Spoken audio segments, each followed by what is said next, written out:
Hey, good afternoon, everybody. Welcome once again to another episode of B&B Hockey Talk. I'm Aaron Bloxwell with my co-host, Mr. Matthew Balzer. Today and this week, we are going to jump into our top 10 list of players in each position. So today, we're going to start off with the centerman. It's going to be great. You're probably going to love it. You're going to like it. You're going to hate it. You're going to argue with us. So make sure you give us a like. Leave us your top 10 list down in the comments so that we can comment on it and see, because, hey, maybe you like somebody a lot better than we do. In fact, we haven't even shared our lists with each other, and we're probably all over the map as well. It's going to be fun. But before we do that, we're going to bring some breaking news from today ahead of you with the poor fans of Detroit suffering. Bring it to us, Matt. What do you got? All right. So head coach Jeff Blashill announced that Henrik Zetterberg is most likely not going to play at all this coming year, which is a huge loss. We've been waiting. There have been rumors, like, is he going to play? Is he not? But nobody really knew for sure. But today it looks like Zetterberg is done. That is his back injury, which he basically played through for the second half of last season. Didn't practice at all, just played games, which is this crazy hockey player mentality to play with a bad back, basically for half a season. But he didn't train that much this off season, which was difficult when you want to gear up for training camp in the off season. So it didn't look good. But yeah, that's a huge loss. So it looks like Dylan Larkin and Franz Nielsen will be the big two centers. And especially with Larkin, they're gonna lean on him heavily this coming year. Terrible news for Detroit fans, obviously losing their captain and, in my opinion, their best player. I guess, they're going to really rely hard on some of those rookies and some of the young guys to step up and replace that offense. But either way, pretty tough to replace a guy like Zetterberg. Any more thoughts on Zetterberg, or you've also got signing for us today? Yeah, Troy Brouwer signed a one-year deal with the Florida Panthers worth $850K. He's also making more money off that because he got bought out by the Calgary Flames. So he'll be playing in their bottom six this year with Florida, but a good veteran signing. But yeah, we'll see how he does. He only had 6 goals last year in 73 games or 76 games. So we'll see if he can bounce back. I still think he can get back to that 15-goal mark. But yeah, good depth move for Florida. And I think he'll definitely bring some experience to a lot of that youth in Florida for sure. Well, let's get into it. Our top 10 lists. We both had lots of players that we wanted to be in the top 10. So we're going to, at the end of the video, give some honorable mentions. But first, we're going to start with a countdown, going backwards from 10 down to number 8. Tomorrow we'll bring you another position. We're not sure which one yet because we're having a lot of fun with this. But do you want to start first, or you want me to start first? Yeah, you can start today. All right. So today I will start in my number 10 centerman. The way we looked at this, you got to understand, is not just based on points over the last few years, but on the value that they bring to the game. So if you were a general manager and you were bringing a player or drafting a player to play for your team, do they do a lot more than just scoring? Do they win faceoffs? Do they back check? Are they good defensively? What's their overall game like? So that's how we based on it. So my number 10 is center of the Anaheim Mighty Ducks, Ryan Getzlaf, the Beast. Yeah, 61 points last year in only 56 games. Actually finished in the top 10 for centermen with points per game. Unfortunately, injury-prone the last couple of seasons. But this guy, when healthy, is an absolute force, and he showed it a couple of years ago in the playoffs, basically single-handedly destroying the Edmonton Oilers. So that's my number 10. My number 9, newly acquired Toronto Maple Leaf, Jonathan Tavares. I think Tavares still has some holes in his game. and he's gonna definitely bring some offensive punch to the Toronto Maple Leafs. And for that reason, I have my number 8 centerman as the other Toronto Maple Leaf, Austin Matthews. I think he's a little bit more creative and has a better upside than Tavares does right now. He's definitely younger. Only 63 points for him last year, but he only played in 62 games. I believe with the wingers that they have in Toronto, both of those two guys, Matthews and Tavares, poised to have a great season. How about your next 3? All right. Well, so first off, for Ryan Getzlaf, let's just say he's not even in my honorable mention, not even on my list. I'm not a huge Getzlaf fan.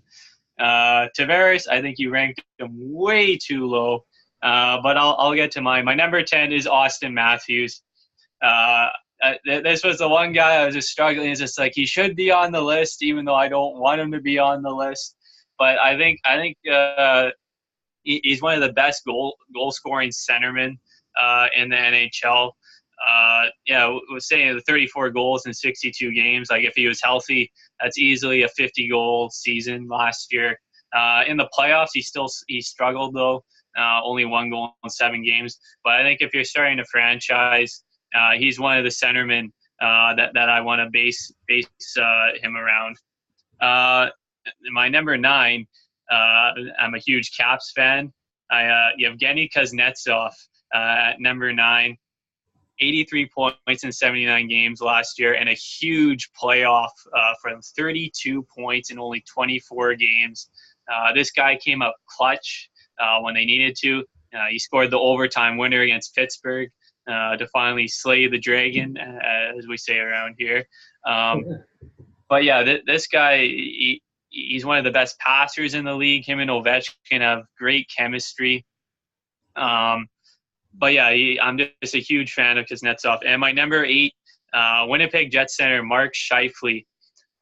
This guy also had an injury-plagued season, had 60 points in 60 games. But in the playoffs, he had 14 goals in only 17 games, which is crazy. And I think this guy is going to have a huge breakout year, maybe 90 to 100 points. The chemistry that Blake Wheeler and Kyle Connor and himself have is crazy good, and he's a great two-way center as well. So I think he'll be primed for a huge breakout season. So yeah, you gave me a little dig there, so I'm going to give you one back. Getzlaf, more points per game than both Kuznetsov and Scheifele. And would absolutely run them over if they played against each other. I just like the way Getzlaf can control a game because he really does rag the puck a lot. But you know what? I have no problems with those 2 players, both great players, Scheifele and Kuznetsov. I like, Kuznetsov, great playmaker. Must be nice to have a great power play, though, to play with. I would say Getzlaf, he's lost Corey Perry. He doesn't have as much talent to play with yet. He still controls the games. Anyway, so you obviously have Tavares listed higher, and yet Matthews, I think, might outproduce him in points, but I know only time will tell.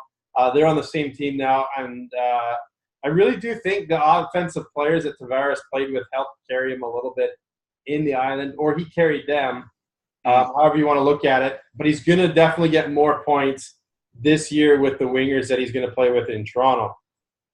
Let's do snake draft. You're down. Your turn now, 7-5. All right. So my number 7 is Tampa Bay Lightning center Steven Stamkos. He finally stayed healthy this year. But I know his goal total was down to 29, but this guy is one of the best pure goal scorers in the league. He plays on probably one of the best lines in hockey right now with Kucherov and Miller. But yeah, and he's still young, 28 years old. Yes, 348 goals in only 664 games. So basically every second game, he's scoring a goal. But finally staying healthy is the big thing.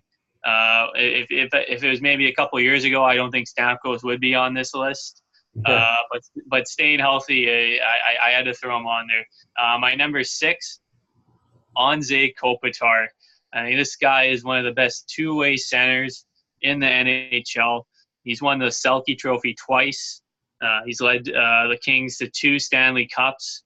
Offensively, he finally had his best year, 92 points in 82 games. He was nominated for the Hart Trophy. I think being out west, we get to see him a lot and just how good of a center he is. But yeah, he's one of my favorite centers to watch. And if I wanted to start a hockey team, he'd be one of the centers I'd like to base around. And my number 5, I have this guy way higher than you did, John Tavares. I have at number 5. I think this is one of the best centers in the NHL. I still think he's better than Matthews. This guy's core strength, just that goal that he scored in overtime against Philadelphia, just turning Couturier inside out and then feeding Bailey for the OT winner. He just I think his defensive game is underrated. But I have him as one of the top centers in the NHL at number 5. Hey, when I actually looked at John Tavares, I thought he could fit in anywhere from 5 to 12. Yeah. So I think it really depends on personal preference for sure. My number 7 may cause some controversy. One of the best two-way forwards in the game, one of the top face-off guys in the entire game, and can put up a lot of points, and beat Austin Matthews last year in the first round of the playoffs. None other than Patrice Bergeron from the Boston Bruins. 63 points in 64 games last year. If he stays healthy, I mean, he's good for at least 80 points, I think, especially with how good Pastrnak and Marchand have been playing. But there's a reason Bergeron usually plays on Team Canada with Sidney Crosby, because he thinks the game like none other. That's the reason why I have him that high. I would take him above all those other ones in a heartbeat, especially if he was younger. I do know he's getting up there in age, but he's my number 7. My number 6, you mentioned him, Steve Stamkos from the Tampa Bay Lightning. This guy can absolutely shoot the puck. And I think his goal production's down a little bit because people are starting to play him a little more on the penalty kill, trying to take his shot away. But he's evolved his game and become more of a playmaker. Still at 86 points last year, even though he had 29 goals. That's a lot of assists. And obviously Kucherov put a lot of those in. So if people start taking away your shot, why not set somebody else up? He's my number 6. My number 5, same as your number 6, Andrei Kopitar from the Los Angeles Kings. Like Ryan Getzlaf, very hard to play against. I'm sure his numbers are through the charts with puck possession because he seems to always have the puck whenever you watch the Los Angeles Kings. He's very hard to check, uses his size to his advantage. Great face-off guy, like you said. He's won a couple of Selkies. Great season last year, 92 points. For him, it's a matter of them finding him some proper wingers to play with. And, man, this year, if Ilya Kovalchuk is even a shadow of his former self, Kopitar may hit the 3 digits in scoring. I'll keep going. We're going to now hit on our number 4s and our number 3s. Ours may be – I think the next 4 guys are going to be the same, but maybe in a different order. My number 4 is the second-line center of the Pittsburgh Penguins, Evgeny Malkin. He's an absolute game changer. I find the only reason I put him 4 instead of higher is because I find sometimes he looks like he loses interest in the game. If he gets bumped around a little bit, he seems to lose interest. But when he's interested, man, he is a force to reckon with, hard to stop. 98 points last year. And more points than my number 3 guy. My number 3 guy, Colorado Avalanche center, Nathan MacKinnon. What a season he had. What a tear he went on, especially in the second half. This guy was the best player in the NHL, I think, in the second half of the season. 97 points he finished with. If he started the season with the line mates that he ended with, I think he would have easily had 105 points or more. But he definitely he was tough to stop. I mean, teams were trying to stop him in Colorado, pushed into the playoffs because of his leadership. What do you got for number 4 and 3, Matt? Well, we're back on track here. I also have Yevgeny Malkin at number 4 and Nathan MacKinnon at number 3. Yeah, Malkin is one of my favorite players to watch in the NHL. When he's on the top of his game, Yes. he is fun to watch. But yeah, as you said, like sometimes he can disappear at moments. But yeah, when he's going, he's big. He can bowl through guys. I still remember some of the Stanley Cup Stanley Cup run moments. I think when they won the first Stanley Cup, I believe when they played the Carolina Hurricanes and he had the hat trick game in the Eastern Conference Finals. That was one of the best moments. Is just like I think the one that topped it off, the hat trick goal where he came behind the net and it was just like a no look backhand top shelf short side. It's just one of those moments that I'll always remember from him. Yeah, and then Nathan MacKinnon. If you want to talk about McDavid and Crosby, just one of the guys. Like if he's on the television, you gotta watch him. He is that fun to watch. Just the things that he can do at the speed that he does, and just the jump from last year with only having like 54 points or so up to 97 points in only 74 games. Remember, if this guy was healthy, he could have pushed McDavid for the Art Ross Trophy. Probably would have been around the 110-point mark and over 40 goals for sure. And he elevated the guys like Mikko Rantanen and Gabriel Landeskog, who both had, like, I think Rantanen only had 38 points last year or the year prior, and Landeskog had fell to like 35 points. And the way MacKinnon stepped up his game was unbelievable. But yeah, he's once we get to these next two, we'll see where we have him. But yeah, he's a top 3 center in the NHL. Well, we may have the same order, or there's a potential we may not for our number 1 and our number 2. So why don't you tell us who your number 2 is? All right. So maybe in a year from now, this might change, but my number 2 is Connor McDavid. This guy, the fastest. Well, you talk about MacKinnon being fast. McDavid is even faster than him. The things this guy can do at the speed that he skates at is next to none. I still haven't seen him live yet. I think that's on my bucket list this year to see McDavid. But yeah, it is just everything about him. It sucks that Edmonton was so bad last year, but 108 points in 82 games, 41 goals. And that was like in the first half of the season where he didn't shoot the puck as much. So a lot of his goals came in the second half of the season. So if he shoots the puck even more, he'll have a 50-plus goal season. And maybe we'll see if he can get to that between 110, 120 points. But yeah, a franchise center. We'll see if the Oilers can actually start to build a team around him. It sucks. I would, as a Canucks fan, I like to see the Oilers struggle as much as possible. But yeah, just an unbelievable center. And then the number 1, of course, Sidney Crosby. He's still the best center in the game. Even though if McDavid's pushing him, just edging a little bit closer every year.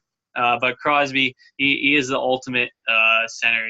3 Stanley Cups, 2 Hart trophies. He's won the Rocket Richard twice. I think the Rocket Richard has been the biggest surprise for me because I think when he was only getting between like the 30, 40 goal mark, I'm just like, this guy will never win the Rocket Richard, being a huge Ovechkin fan. And then he goes out and scores 50-plus goals.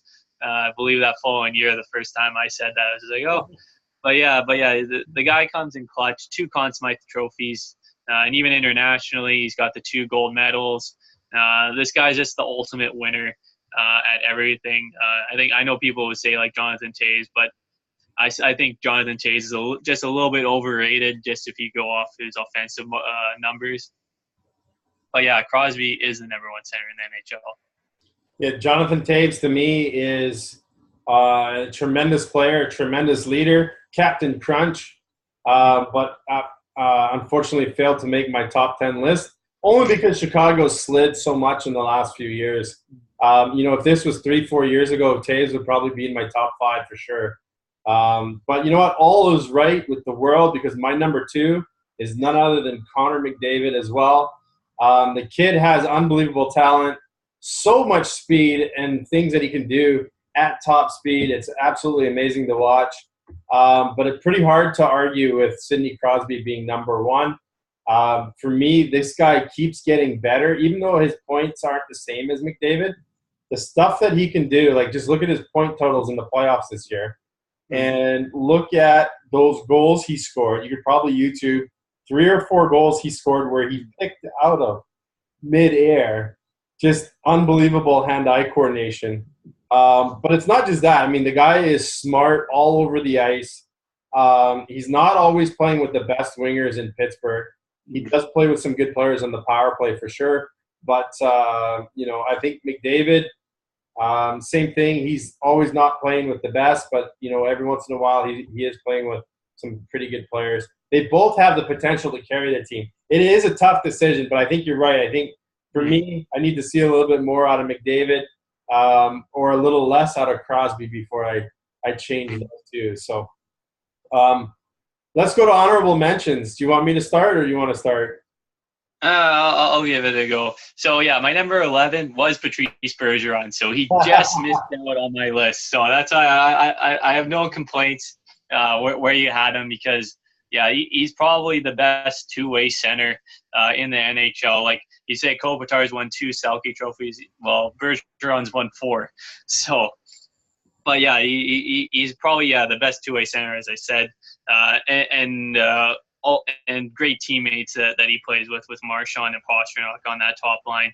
My number 12 was Tyler Seguin. My 13 was Alexander Barkov. My 14 was Matthew Barzal, and my 15 was Jack Eichel, with Backstrom, Couturier, and Carlson also honorable mentions. But yeah, those top 15, all super young centers. Eichel, I really want to see what he can do if he's not getting injured, because he's only gotten around like 60-something games the past 2 years. And if he can finally stay healthy, I'd like to see if he can get to that 80, 90-point range. Because the guy got drafted right behind McDavid, and everybody was saying it's like if McDavid wasn't there, he'd be the first overall pick, hands down. And Barzal, I'd like to – well, an incredible rookie season, but I really want to see with Tavares gone, he's going to get all the top-line matchups on the defensive end for the other team. And Barkov, I'm just a huge fan of Barkov. I think he's one of the most underrated centers in the league. They believe he was up for the Selke this year.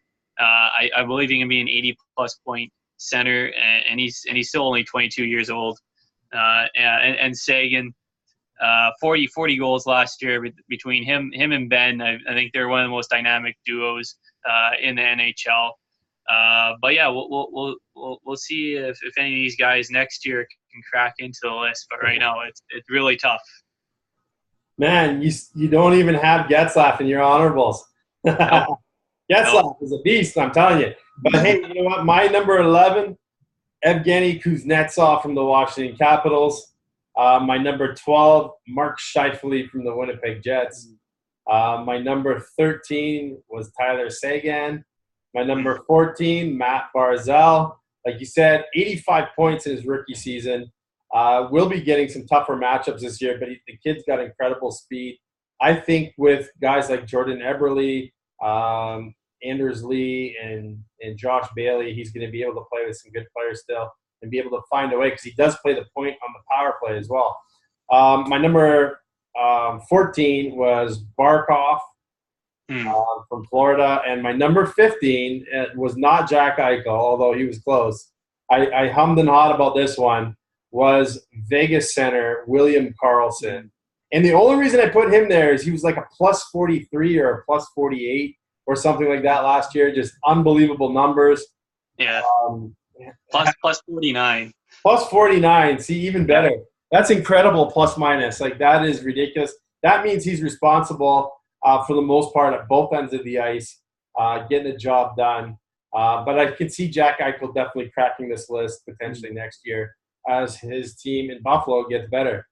So we're gonna ask you guys to leave your top 10 down below in the comments. Remember to like us and share us on Facebook. Subscribe to us on YouTube. We appreciate all the love and the support that our fans are giving us. And tomorrow we'll be back with another top 10 list. Let's go left wingers. And then we'll keep working it way down until we get to the goaltenders on Friday. So share with us what you think of our top 10. Leave a comment below and leave us your top 10. Again, thanks for watching, and we'll see you guys all tomorrow.